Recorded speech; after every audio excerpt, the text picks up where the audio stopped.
nossos vídeos sobre tabela periódica. Hoje a gente vai falar um pouquinho de como utilizar as informações da tabela, tá? Normalmente, tabela periódica vem com uma legenda, né? Você segue embaixo o que é o símbolo, o que é a massa atômica, o que é o número atômico.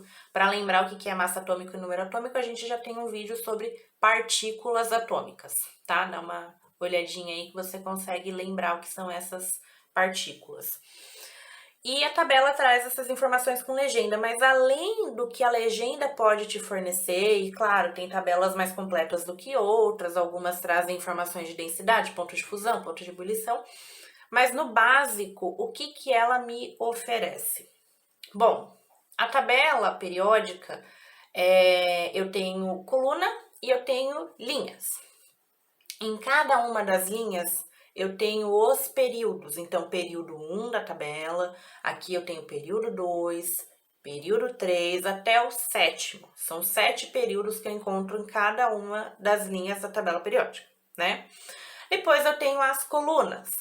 Cada uma das colunas são as famílias. Eu tenho 18 famílias. Famílias ou grupos, tá? A nomenclatura pode ser qualquer um dos dois.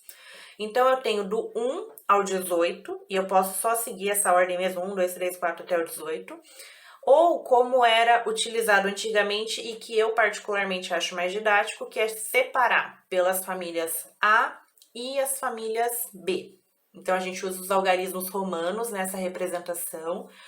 Todo mundo que for família A, eu vou chamar de elemento representativo. Todo mundo que for família B é metal ou elemento de transição. E eu ainda tenho a série dos lantanídeos e dos actinídeos que são de transição interna. Eles estão como se fossem todos compactados ali naqueles quadradinhos dentro da parte de elementos de transição. Os elementos representativos, que são as famílias A, tem alguns padrões mais bem estabelecidos, principalmente quando a gente vai trabalhar com carga, né? Um dos nossos próximos vídeos é falar um pouquinho de ligação iônica, ligação covalente, e para identificar o que vai acontecer com aquele átomo numa ligação química, se ele for de família de elemento representativo, fica mais fácil de perceber. Senão a gente vai ter que fazer o cálculo do número de oxidação, mas vai ficar um pouquinho mais para frente esse assunto. Bom, todo mundo que está na família 1A ou 1, grupo 1 da tabela periódica, tem uma coisa em comum. Eles têm um elétron na camada de valência. Camada de valência e última camada eletrônica é a mesma coisa. Então, todo mundo que está na 1 tem um elétron. Todo mundo que está na 2, 2 elétrons.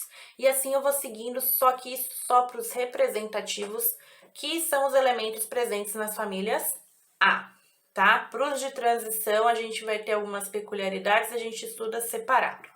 Vamos lá para o outro lado na tabela periódica. O 18, ou a família 8A, ou 0, né, que são os gases nobres, eles todos têm 8 elétrons na camada de valência. Com exceção do hélio, o hélio tem 2 elétrons só, mas depois a gente fala um pouquinho dele. E ele já obedece à teoria do octeto, que diz que os átomos tendem a ter 8 elétrons na camada de valência.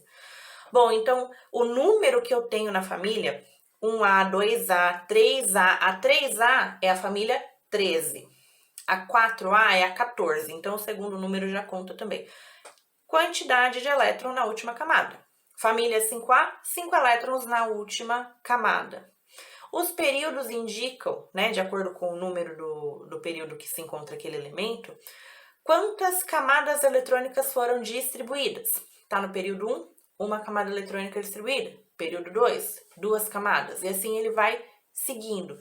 Então, a tabela, ela traz informações que a gente consegue perceber, mesmo que não esteja ali naquela legenda, tá bom? Bom, gente, esse é o primeiro vídeo, um vídeo de introdução para o uso da tabela periódica. Nos próximos eu vou falar mais um pouquinho de algumas propriedades que a gente consegue identificar só olhando a tabela, tá bom? Um beijo, até o próximo, tchau, tchau!